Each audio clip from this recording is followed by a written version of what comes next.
Hello, once again on camera. Welcome to Fission Thursday Tech Talk. We are here with Murat.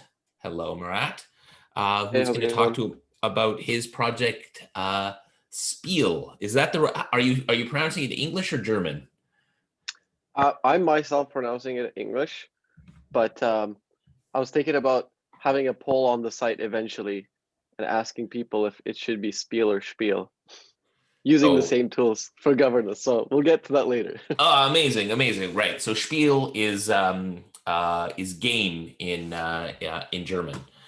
Murat, you are here in BC on the coast.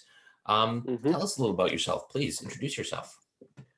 I'm originally Turkish. I moved to Vancouver like probably around 15 years ago or so, and I worked in the startup scene in Vancouver, BC for a while. And for the past 6 or 7 years, I've been both consulting with a bunch of small startups and also slowly grinding on my own startup on the side, which in the last several years became my main gig. And the startup that I'm working on is called CEO.ca, and it's a chat community for Canadian stock market investors. Um, that started in, I think, 2014 and has been slowly growing. So it's like a fully custom chat software built from the ground up with custom tools for traders like charts and all that stuff.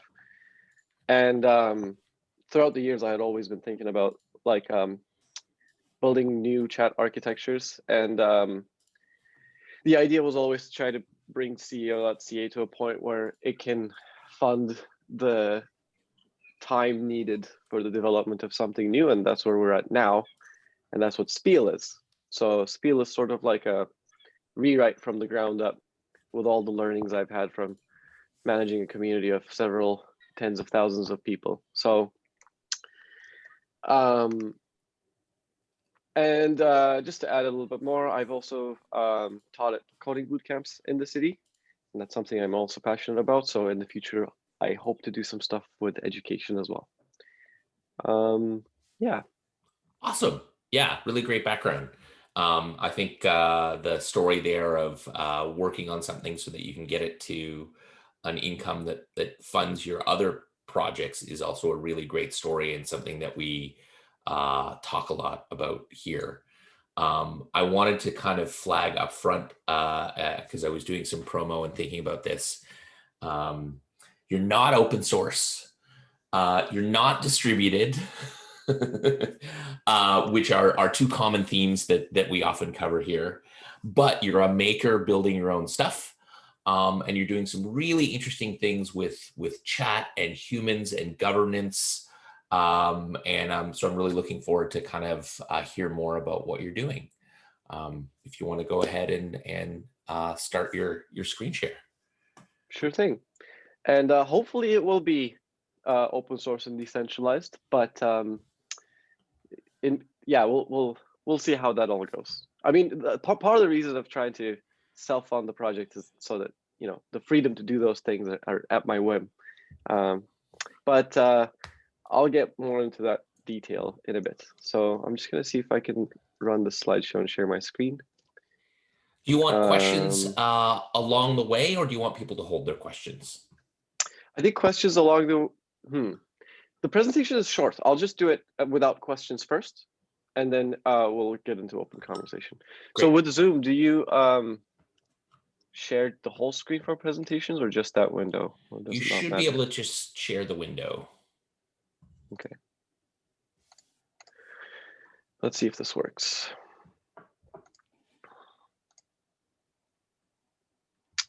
Is the presentation showing up for everyone in full screen? Okay. So the tagline I use is hierarchical communities because I think that's the core design difference from other social architectures, and it has a lot of ramifications.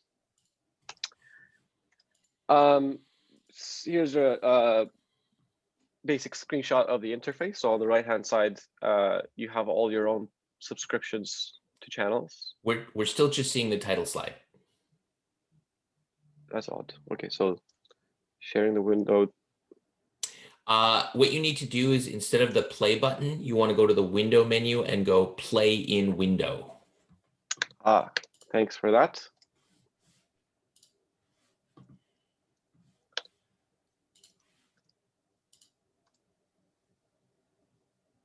In Keynote, I don't see that. Yeah, under the play menu, you should see on the menu, you should see play slideshow and play slideshow in window. I don't. That's odd.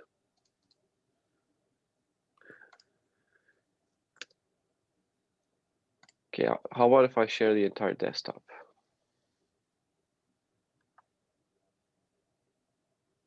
Secrets of a Maker desktop. Yep, that works.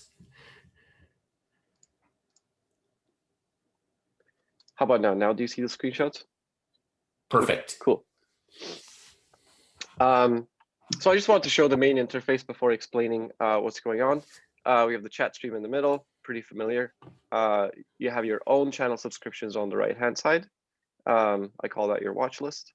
And there's a map that shows some of the channels placed in sort of like a familiar 2D arrangement.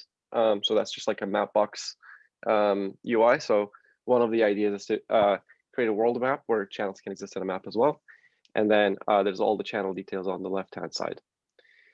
Don't need to explain everything right now. So the main idea behind this is directed graphs or hierarchies, which basically means that things have parent-child relationships. And by things, I mean channels here.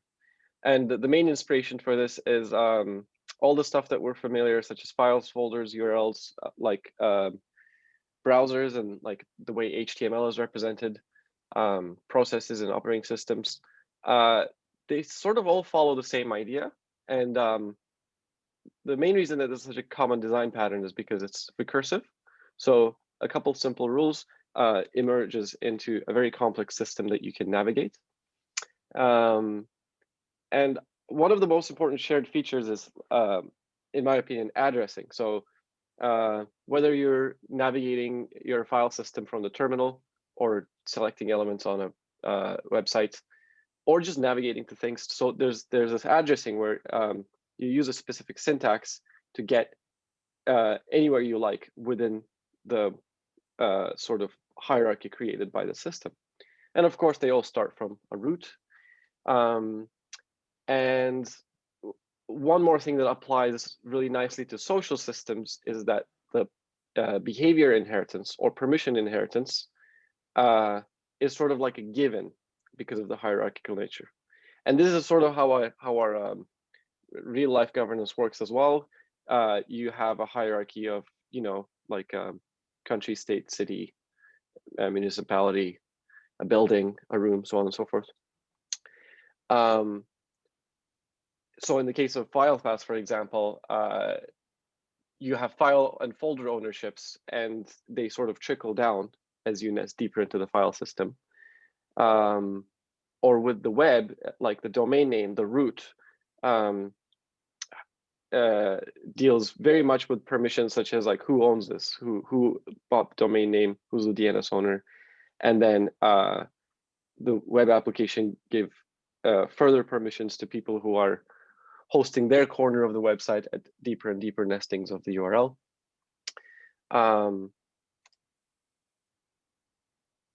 But the thing is, a lot of the social systems that we're using are not using this hierarchical structure. And if we do a little quick analysis of existing tools, Discord, for example, I see it as sort of like a two-depth hierarchy. It doesn't keep nesting. So you have specific Discord communities, that's the first level. And then within the communities, you have channels, and that's about it. On Slack, it goes one more deeper, because now within channels, you have reply threads, which can become their own chat streams. Facebook, I sort of called it two depth as well, even though it's more complicated, but you sort of have like the Facebook groups, and then you have the posts within them, and all the permission management and all that stuff, privacy settings, those sort of apply to things at these two levels. And on Reddit, subreddits and posts sort of create the main two levels of nesting, But then after that, you have the fully hierarchical comments that nest as deep as you want. But I don't necessarily consider this a hierarchical social product either, because within the comments, it's just for sort of visual structure, and there's no significant ramifications of where you are, what permissions there are at which point of the comment threads, and that kind of thing. One exception to this is Twitter. So Twitter totally is a directed graph because every post has a parent that it's replying to. And this simple fact gives rise to all the complex threading and splitting into different discussions and all this kind of stuff. But the way you sort of discover content is either just by browsing visually or going to your notifications. What I think is lacking here is that there's no addressable paths, which means that it makes it very difficult to understand where you are and share this understanding with other users on the platform. Like ideally, you want the place to have a name, a description, so that you can be like, where am I? What are the active rules here? What can I do here? What is the culture here? Who are the other members here? Like these are important things for people to realize, things about the social environment. So what I'm attempting to do is adding paths to socializing online.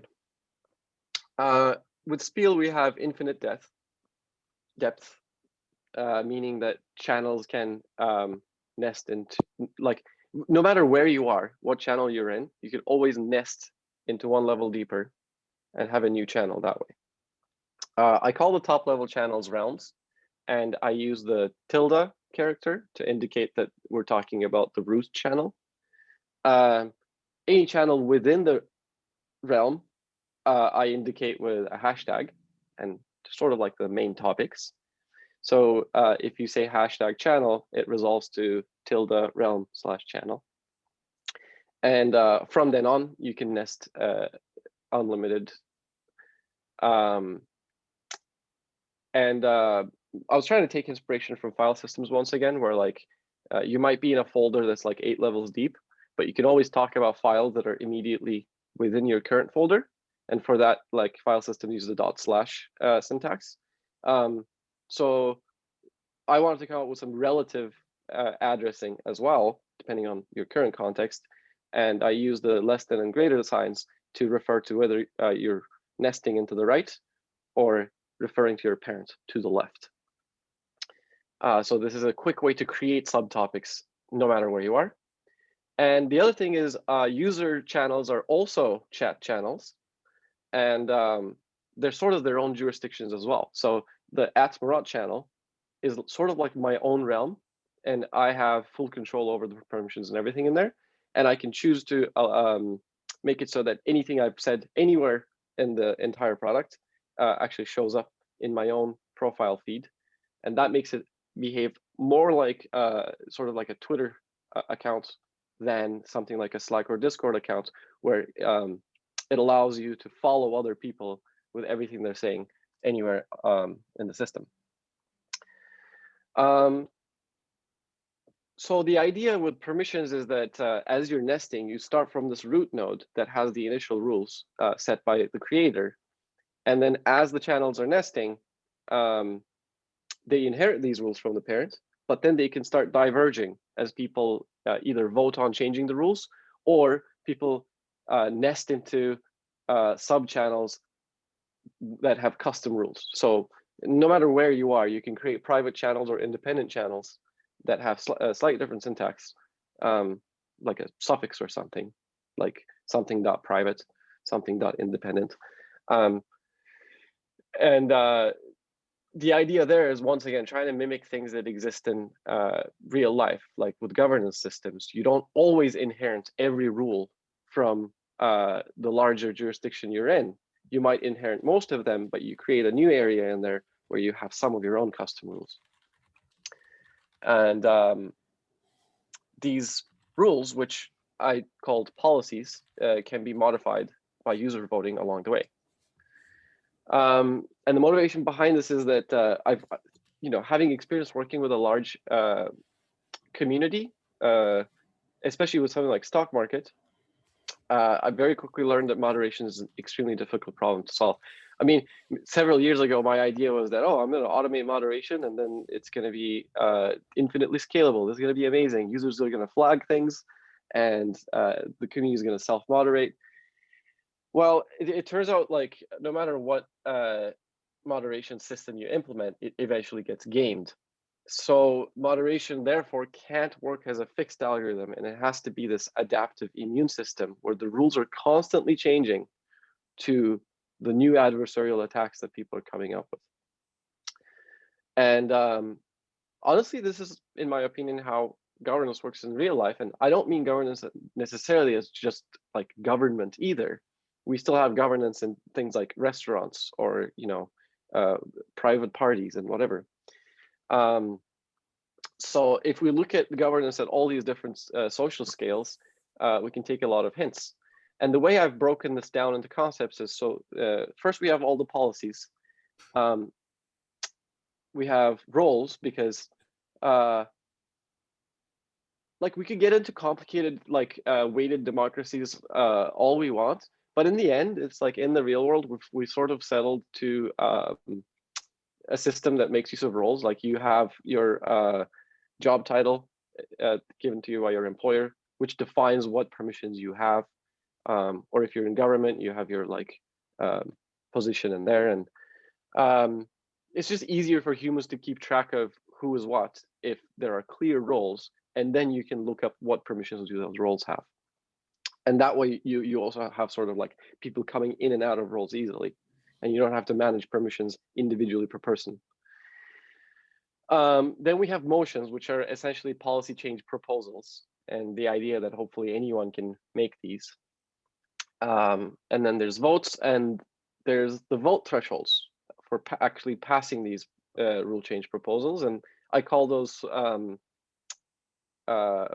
governance policies. So one example would be like you have a rule that says currently only VIP members can post more than 10 messages a day. But if you want to change that rule, you need at least 60% buy-in from all the members, and there have to be no moderators that voted no or something. So you create these like thresholds, and as long as the next policy change proposal passes that 60% threshold, then you can go back and change that rule and that says actually we're lifting the posting limit. So you it ends up being this sort of like feedback loop that starts out from its initial conditions and then slowly evolves. So I made this diagram to try and explain this a little bit better. So users are going to be reacting on each other's messages, and all these reactions are configurable as well. So and per channel, so because not every channel has to have the same thumbs up, heart, and whatever. There's different cultures and different parts of social spaces online. So those are configurable, and you can tie those into actual ramifications, where you can say like, if you get 10 heart reactions from moderators, you become a moderator or something, and you define these per context. And those roles give you new permissions, so you might be able to change the channel description or do other things. And when people want to change these rules or reactions, or how the reactions affect roles and all those things, then you make a motion, and then people vote on it. And according to the current governance policies, it either gets accepted or rejected. And the governance policies are able to change all of these nodes highlighted here. So you can change what permissions who has, how do you get a role, what reactions are available, all those things. And the other thing I've been exploring for a long time is sort of like location-based chat. A lot of our social tools and chat tools usually have something to do with some shared context, and they sort of specialize in this. Like I see Slack as something that companies, offices, and organizations use. Discord is more about like games and hobbies. WhatsApp and Signal are like people who actually know each other in real life. And I want to experiment with like what happens if we use location as our shared context, meaning, you know, like a world map. And what happens in terms of socializing with strangers in this sort of arrangement. Because if you think about it, with something like Twitter, the shared context usually has to do with like who's following who, and it can get a bit messy. And like I love Twitter. Don't get me wrong. I just want to keep experimenting with different ideas. So with Spiel, I also have the idea of discovering new channels happening from a map interface that you can browse. The other thing is like the map also works really well with hierarchical content, because as you zoom in, you get more granularity and things belong in the larger spaces and so on and so forth. So the beta that I'm about to play with you guys is mostly in place. The policy scripting language that implements all the features that I talked about in terms of governance is in place. So when you create a private channel or direct message someone, it's actually using these permission templates that could easily be modified, but I don't have the UI for that yet in terms of modifying rules. And there's still a lot of work to do, but at least it's usable.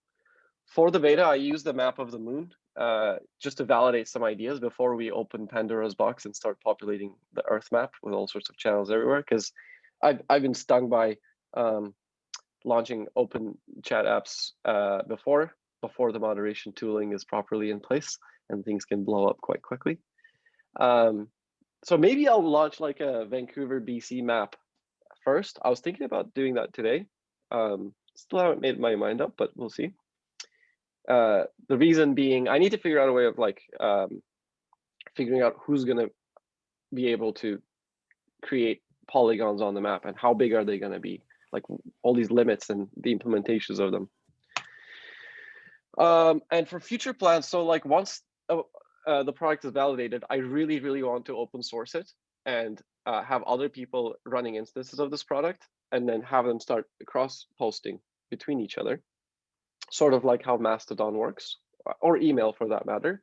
So basically focusing on domain names. So each user belongs to a domain name at that point. The reason I'm not rushing into that is because I still don't know how I'm gonna create a system where you don't need a new account on every new platform, and you can sort of like use a single sign-on to navigate the entire ecosystem made of multiple domains. If I can come up with, or at least discover some of the known ways of doing this, then that'll probably speed up how quickly this is going to be open sourced. I'm laughing because there's a literal author of a spec that solves this problem on this like call.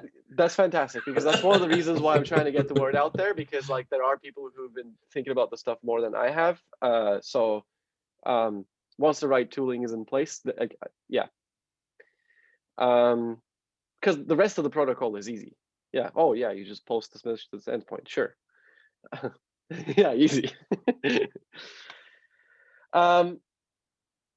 So I made a channel called Fission in the Moon realm, and I lifted the Twitter login requirement. So you should be able to just click in there and start posting immediately. And the QR code links to the same URL. So feel free to come on and play with the product as we're talking about it. That's the end of the presentation, and I'll stop my screen share. Awesome. Thank you. Jazz hands, a tradition here in the channel. Yeah. Yeah. Very, very cool. Yeah, it's there's a lot of really, really interesting concepts in there. So that grew out of CEO.ca and doing your work there. I'm going to ask in kind of a weird way, like, why this? Why is this something that you're putting energy into, that you want to put time to? Like, there's really interesting ideas, like visually, conceptually, ownership, governance. But I'm looking, and it's like an interesting implementation. Yeah. So this is the merging of two separate projects I had at some point. So one was a location-based chat. The first iteration of that was called T-Orbit, um, and it was a failure in many ways. I won't get into it. And the other project was about like governance and sort of polling and voting. With like, I kept being frustrated with um, like uh, lack of experimentation around the idea of like uh, polling and voting in general, where like who comes up with the questions, what are the multiple choice answers, like when we look at how this is done in government, there's this entire phase of creating a bill, discussing it, and eventually voting on it. And I kept seeing like that part of the process as being the main um sort of mechanism of implementation of democracy. We think about the voting the part as the main thing, which we do like once every 4 years or something. But there's this entire other part that leads up to that, and that's where all the meat is. And I want to capture that with some sort of like um, simple product, with the idea that like if democracy is supposed to work, it should also work at very small scales too. So how can we use sort of like codified systems to try and get like a small group of people made up of maybe 10 people to codify the agreements for running, whatever, maybe it's a company, maybe it's a co-op. Um, so the idea was like, there'll be a process of first listing what you think are important issues, and then like voting on them and sorting them in order, and then being like, okay, now for this issue, we're going to come up with a question to answer, and then people have to submit multiple choice options as possible answers and vote on which ones are valid and not, and then discuss the whole thing. And eventually it goes into voting, and the result becomes sort of like the um, collective understanding, um, the consensus rather. And while I was working on these two ideas in parallel, I was like, actually, you know what? I think these are the same project. Um, so it's a way of exploring governance from a user experience perspective. Like I know that all these like DAOs and other things are uh, working, and there's a lot of like technical um, innovations going on with decentralized consensus, but the product side also needs some love, and that's sort of where I'm trying to add something. Yeah, I mean, I think there's a whole thing in here, you talked about the tools being used in different contexts. I think literally that slide's already outdated. Like we use Discord.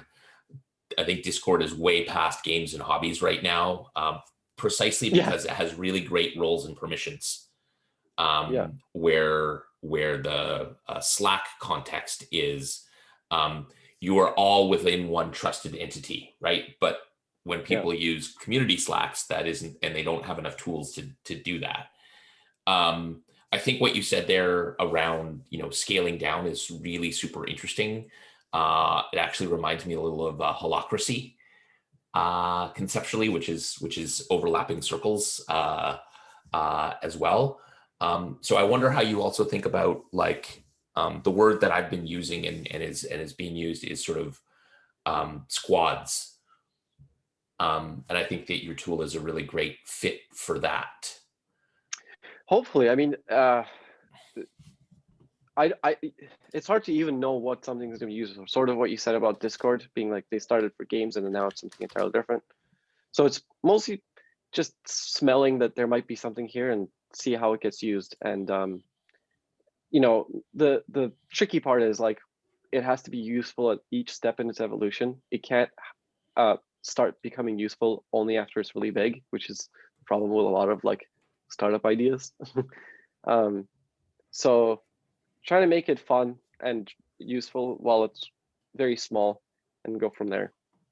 And hopefully along the way there'll be new insights, and it'll take a life of its own. But I think the main idea would be that, as you were saying, with something like Slack, a community Slack is still owned top down, and when the owners and the moderators are sick of it, the whole show's kind of over. So the idea is that like we want systems where someone can start a community, but when they're gone, the community and its culture lives on.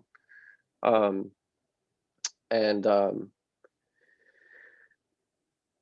you know, there's a lot of different ideas around like being able to fork a community as well.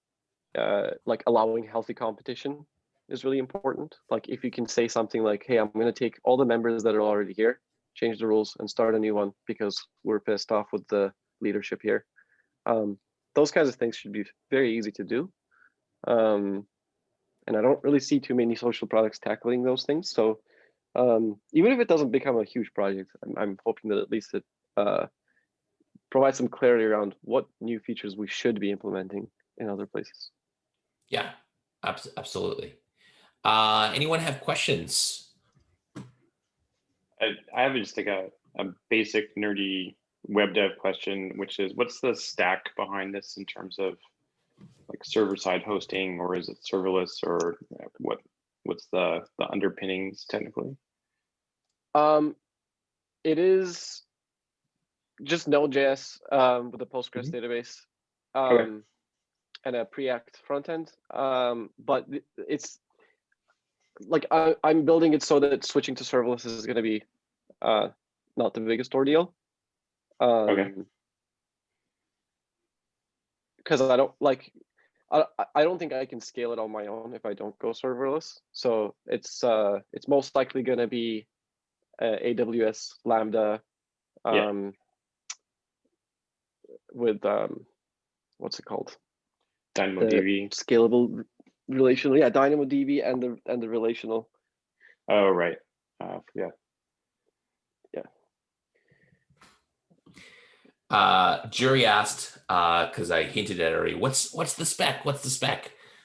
Blaine's here and Webfinger.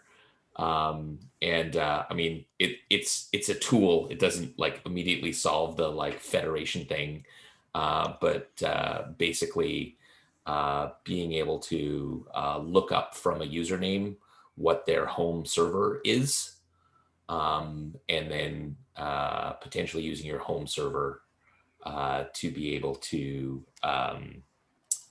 get credentials. And I think actually ActivityPub also uses something similar for that. I think it just uses Webfinger. Yeah. Yeah. Yeah. The original, excuse me, the original intent was for it to be hosted at the email domain of the user. That never really happened because the major providers either stopped hosting their Webfinger endpoints or never built them. But the Mastodon network in particular, each Mastodon instance hosts a lookup endpoint so that you can then connect accounts. Yeah, and I think that's.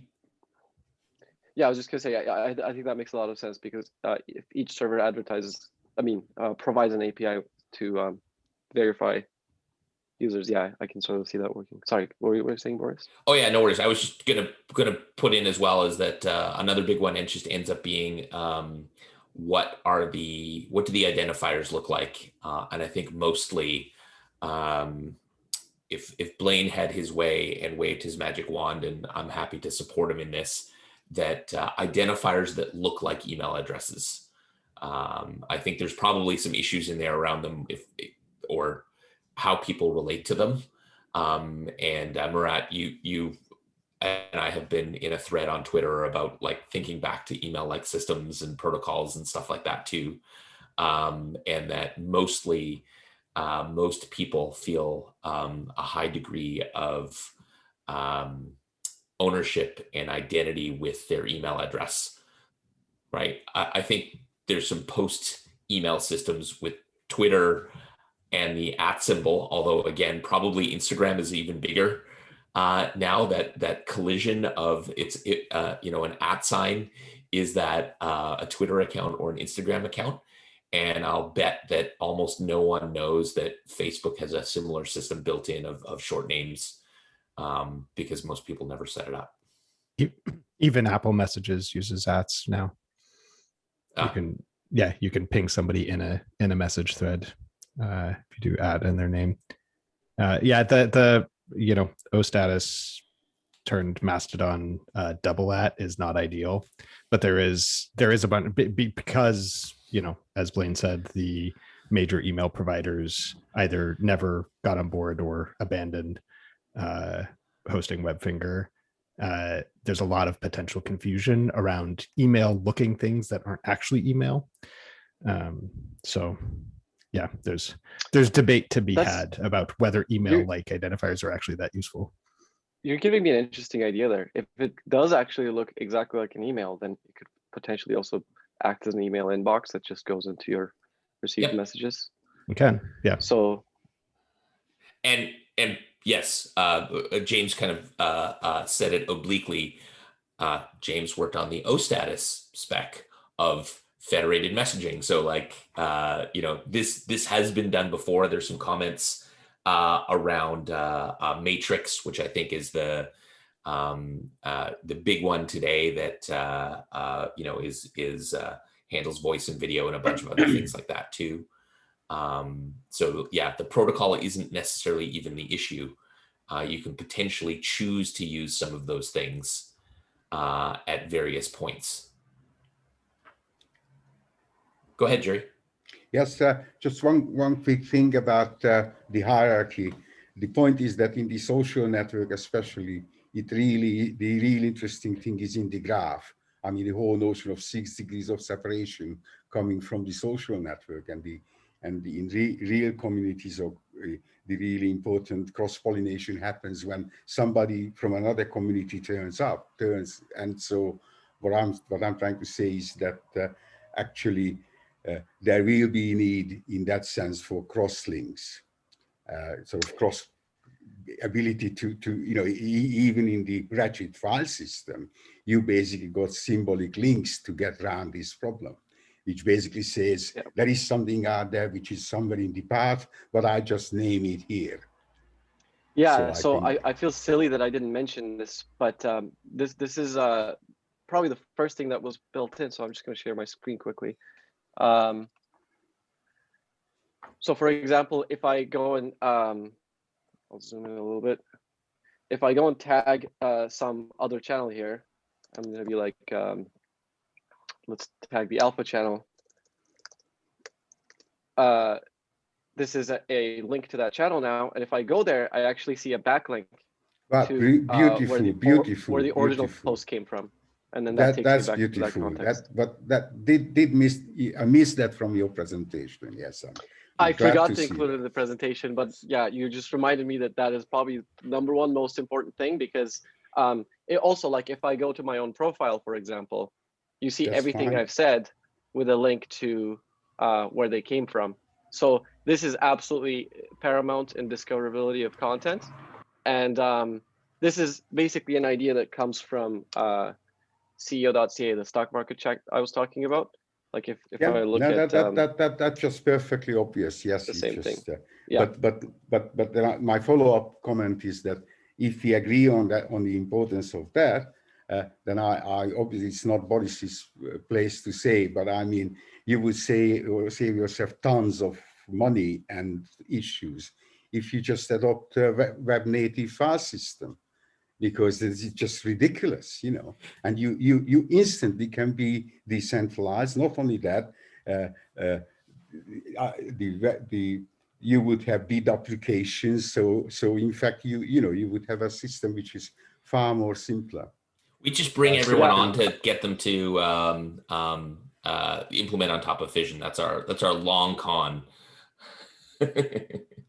I think there's really interesting hooks with all of these things where you've got the individual user owning their content as well as participating in communities. I think that's a really, really unique thing here. And I think that exact spot is, what you're just showcasing is I can use this as my microblog or my actual blog, depending on how long I can type in there. I think that's super, super interesting. Yeah, like one more thing I'll quickly demo here is share screen again. So I did this thing where you can use Roam style tags, and then they become your personal notes. So if I just go like, please, no, none of this Rome style stuff. Wiki links. Wiki links. They're wiki links. Yes, that's what it's called. Yes. There'll be no Kleenexing here. So the double square bracket, if I do that, if I hover over it, you can see that it's going to a topic under my own profile. And so these are sort of my personal notes, and other people can't post in here, even though they can view it by default. So I can sort of organize content into my own tags as well as the public tags. So there's sort of like three different levels where things are either public, personal, or they're private. So if I go to a private channel, let's see if I have an example here. If I go to a private channel, the private channel can also have its own subtopics in there, and so on and so forth. So the same nesting concepts apply regardless of the active permissions. Yeah. So, and you're also doing the map. I mean, are you thinking of how are you thinking of merging actual geographies versus communities of interest? I think that the challenge that I see in this for shall we say an average user, that a lot of these concepts that you're putting in here could be pretty overwhelming. This is amazing, and I'm also thinking, I'm like, do I go somewhere to get to have a Vancouver chat, but there's actually 10 Vancouver chats as there are on Twitter, kind of interleaved, including people who I'm like, oh yeah, that guy, I don't want to hear from him. Yeah. How do you think about that and literally the map interface? So I'm going to share my screen again. This is my dev server. So here I'm playing around with pre-populated sort of city channels. So if I maximize, you'll see better. So I did Canada so far. Wasn't as easy to find these for US for some reason. I'm sure that's out there. So right now, I'm just thinking we'll start with like polygons that mark the actual city borders, and then obviously you can go in and draw more granular channels inside there. So one idea was that like it starts off with the public spaces that are large, and then if you want to create a channel, initially it might have to be the size of an individual building or something, and then you only get to create larger and larger channels as your community grows or something. So this is an area where lots of new ideas are kind of needed, and I'm very open to discussion. I don't know exactly how it's going to go, but until then, I mean, each realm is sort of like its own layer if you think about it. So we can experiment with all these different communities trying to implement something slightly different before we settle on the one global map that has the one global rule set for how to populate it. Yeah, it's probably the biggest unknown for me right now, and I'm a little wary of just launching Earth Map and saying go, because it's probably going to get too messy for me to handle on my own pretty quickly. So right. Maybe it's better. I mean, I really do want to go down the route of like the shared simulacra, or like the shared reality perspective, where this is the map, these are the chat rooms, and it's on everybody to keep it the way people want to. So you need to manage all the memberships, manage the culture. If you're not happy with it, you create something that's a neighbor and try to do it better than them. And I mean, there could be some sort of game-like aspects where you're trying to take over more land, but I don't know how that would work. I mean, the nice thing about the map is that it's this finite space, which automatically creates all these incentives to try and claim your space and protect it. And I think it does resonate with people more than just being like, here, you can create infinite number of layers. So yeah, I'm a little torn. I've been spending a lot of time for quite a few years, and we're getting close in thinking about AR and what that means for data layers, and default data layers and other stuff like that. But that's a whole other talk. So yeah, I think the constraints part is interesting, and I think some of those, like based on community metrics, you know, and maybe this is also controversial, but I'll actually go to Miguel's question first. Miguel, do you want to read that out loud, or do you want me to read it? Sorry, it's just I had written it because I was finishing eating stuff, but I can sort of go into it. Please. So my question is, this tool is magnificent in terms of the principles of like self-governance. And every time I see something like that, my enthusiasm goes up, and then my experience comes back to haunt me and says, well, all these other projects failed. And when I think about all those failed projects, they all ultimately point to to a single problem, which is the people. It's not the technology. And so my question is more around, it almost seems to me that every time I see one of these things, it's kind of like, okay, someone with a good heart, good intention is applying some magnificent technical expertise to solve a problem that is inherently human. And aren't we putting technology sort of like ahead of, putting the cart in front of the horse, so to speak? So I'm interested in hearing what the perspective is here with Spiel. What is special about Spiel that can crack that? I wouldn't necessarily call it like applying fancy technology to the problem. It's very simple technology, and it's more like iterating with the user experience of how the democratic behavior should go. I think design is a much bigger problem than technical implementation with these kinds of things, because I agree with you. I think the human aspect is the difficult part to solve. And I have a suspicion that there are some very underexplored areas, because like most democratic approaches we have focus on like tallying up votes and coming up with a decision there. But when you introduce things like veto powers based on roll, and combining these with like some simple math equations, being like, you have to have at least 2 moderators approving what the users are asking for, with at least 30% of users agreeing for it.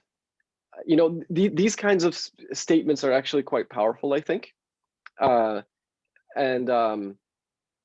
the space of coming up with different mechanisms of action is essentially infinite. So you could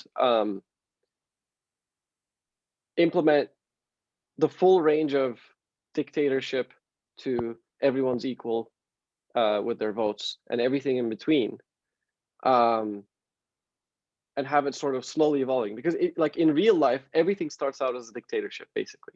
Like someone starts a new community, someone starts a new event, conference, whatever. There's usually some person in charge of everything. And as the size of it starts to scale, things start to get delegated, and eventually it might go through some phase shift, and then it turns into something that doesn't have a leader anymore or something.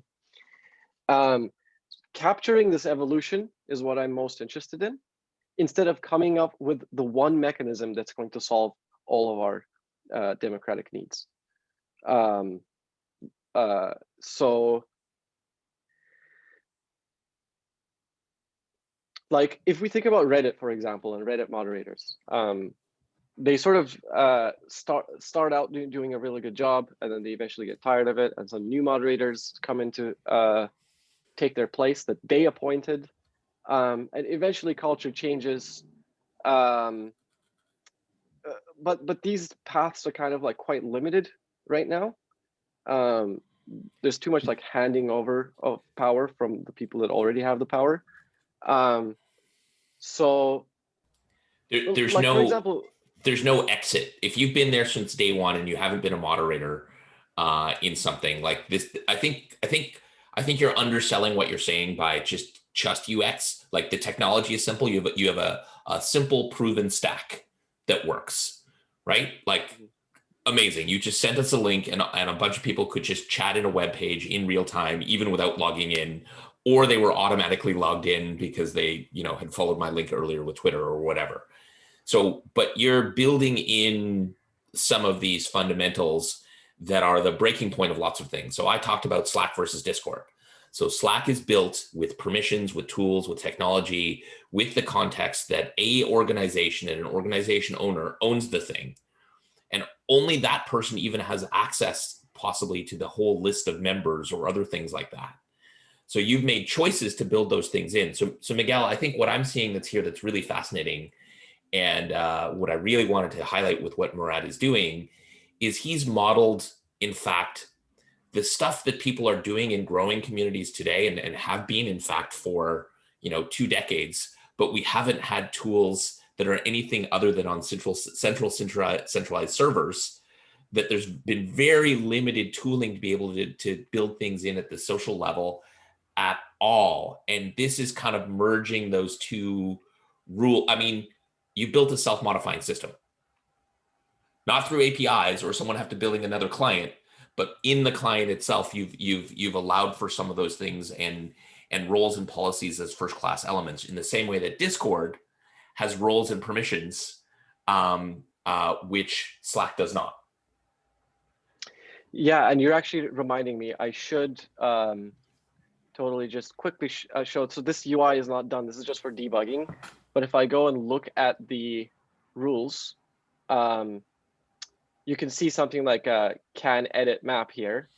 And there's a sort of like nested representation of this like mini scripting language where it's like you can edit the map either if you have a role member or you're authenticated with Twitter with at least 500 followers and you passed CAPTCHA.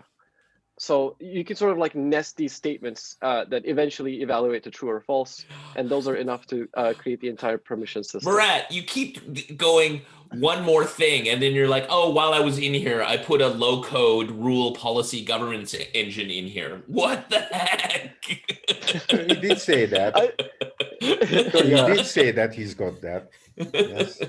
I talked about it. I didn't show it. I mean, yeah, I guess I'm trying to not like work myself up because I'm still looking at these as experiments, but hopefully it's gonna work when it's a bit more stable. So, there's gonna be so many concerns with the self-modifying system because that's sort of like opening Pandora's box. But there was something I wanted to say before we move on. Oh yeah, like one thing that I really want to see is like the simple democratic structure where the users vote on something, and let's say they have 60% agreement on something that they really want. And you don't necessarily say that that automatically passes, but you just have like one sort of like benevolent leader, and you have to have their vote, as well as at least 50% of users' votes. So you have this sort of like leader who is making the final decision, but they're not actually creating the real proposal. So like right now on traditional platforms, if you want to introduce a new rule, you have to first convince the leaders who are in power, and then the leaders have to go and implement it, and therefore be responsible of the ramifications of the change that was introduced. But if you, even without the democratic tooling, if you just introduce a proposal system where users can propose a change that is ready to go with one button that says accept, that alone is enough to increase the speed of the feedback loop drastically, and therefore hopefully evolve quick. Because like one of the biggest issues with CEO.ca is for me is users have tons of ideas about how to improve things, but it always falls on me to implement it and make sure that it's working well. And it would have been so much better if I can be like, yep, this one, nope, not that one. So that's probably going to be the first iteration of what the democracy component looks like. And then hopefully, eventually, it'll be an entirely self-modifying system that doesn't need leaders in certain pockets. Miguel, some other thoughts there? Yeah, so I'm concerned about people feeling friction in the system. So as much as we like the concept of democracy, it's obvious that if in most countries, somewhat significant percentage, over half, vote regularly, maybe, and a lot of them it's under half, which means that half of the people, roughly speaking, they just can't be bothered. There's this friction inherent in, oh my God, you're kidding me. Why do I have to vote about this, and et cetera. And if we want a democracy, we've got this inherent contradiction. We want everybody to participate, but half the people don't want to participate. What do you do? Go ahead, Jerry. Can I just answer? Which is the point is that precisely because it's a kind of online forum or so instead of gaming the system, the information that is contained in about people's engagement is really something that can be harnessed. And I just wanted to throw in this orbit model that we've seen earlier last year, that really it's a gold mine what you're creating, these social interactions, for actually informing the participants. So this issue, Wiggle, that they don't want to participate, their vote is downgraded automatically, if you like, because you should be able to. So what I mean, and that's a social question, I agree. So and it's not a technical question, but keeping track of these concepts. Like the orbit model was all about measuring the growth of community, and there are some good ideas there, which could be relevant to input to the governance model. That's what I wanted to say. Thank you. Yeah, and so in terms of, go ahead. Okay, yeah, I'm just going to answer that concern about like voting turnout and stuff. So, I mean, it's possible that these issues are not inherent to voting on things itself, but rather that like people don't vote when it's inconvenient to do so, or when it's confusing or too much of an undertaking. Like you have to spend all this time researching and make up your mind. But if it's something that's sort of like fluid and ongoing, and you just get a notification that says, should we introduce a posting limit? And you just go like, yeah. Then that sort of like faster feedback loop might yield some novel behavior, as opposed to just like putting someone new into power once every several years or something. Well, the other thing is like, it's not necessarily coming at governance from the perspective of like an entire population, but like trying to see what governance looks like with smaller communities and the entire scale in between. Yeah, squads. Yeah. So like if there's a community of 8 people that really care about the culture, and there's like a fringe 30 more people that are coming and going, everybody doesn't have to vote, and you can sort of like create roles and be like, these are the most important people whose ideas we value the most. And the role system also allows you to create specialties for people, being like, this guy's really good at this, therefore we're going to care about his vote more on this topic. And it doesn't necessarily have to depend on large turnout and statistical significance. It can also sort of just like capture the existing structure within a community, ideally, if it's easy to build it. And I mean, I completely agree that these are not easy things to solve, which is why I keep calling this an experiment, because it may work, it may not. But at the very least, we'll learn something. I'm going to make this. Oh, sorry. Go ahead, Miguel. Just one last thing. So I think it's fascinating. If one of the things that comes to mind is, it would be interesting, almost in the way that NLP has different models that go out, and you're basically giving them kind of like a performance, a benchmark to how successful this model is. I wonder how possible it is in this realm to say, okay, here's a democracy model. and to be able to measure the success, the performance. It's not right. Performance. Is Okay, not right, that's right? actually that's really good. That's a really good insight. It might not be so hard if you just ask people occasionally, how well is it going in here? And it's just a simple number or something. Because if you can start measuring like how well a particular system is working, then you can start creating all these templates of rule and policy systems people are using that are working well. And then you don't have to spend all this time configuring your own community. You can be like, my community, I want it to be like that one. Just use those rules. And boom, and you want to capture all the possible parameters, right? Like what's the dimension of the community? What's the level of activity and the distribution of activity amongst the members? So like one idea behind the sort of no code rule configuration thing was that so that you can have these variables that you can put into your formulas. So like posting limit can be proportional to the number of messages being posted on the channel on the in one day or something, so that like it auto scales as things change. I mean, it still ends up requiring some hand holding because they don't always work, but yeah, measuring the health of a community is interesting. It'll almost definitely require direct user input, but it should be doable.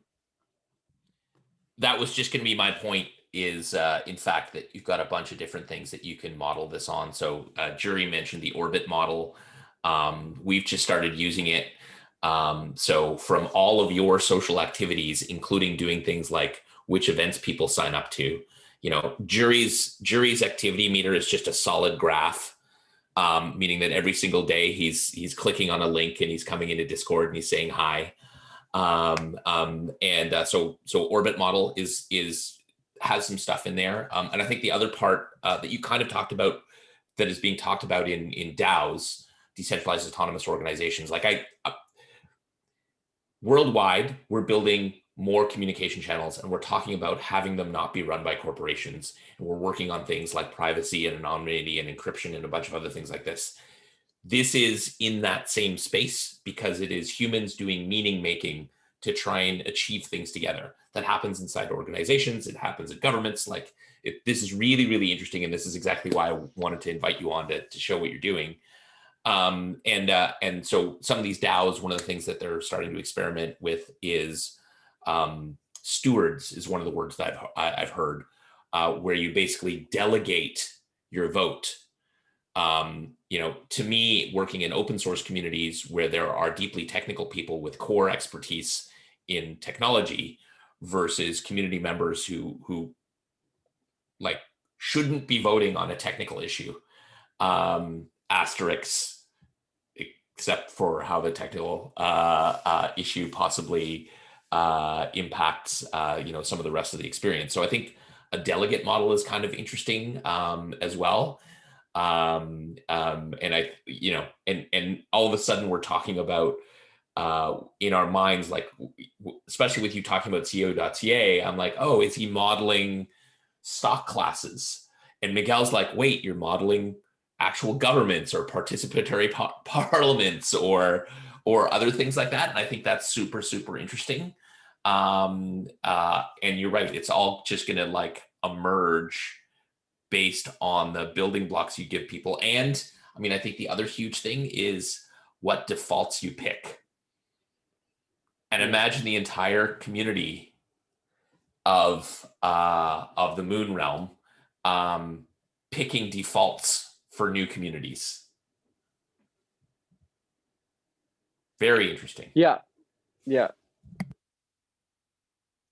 And the biggest challenge I have right now is actually bringing to a point where people might want to actually use it for something and not just play with it. So yeah, now it's sort of in the polish phase. Yeah.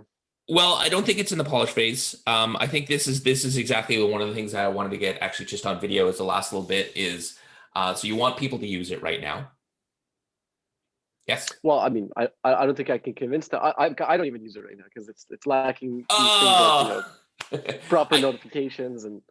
I think it's great. I think definitely. So Murat and I had a great chat, just one-on-one a while back, and I really like that it's a Twitter login. So sitting on top of an existing user community, one has to be careful because that will end up with a certain user profile with that. But at the same time, it's really interesting and I think a good way to get started.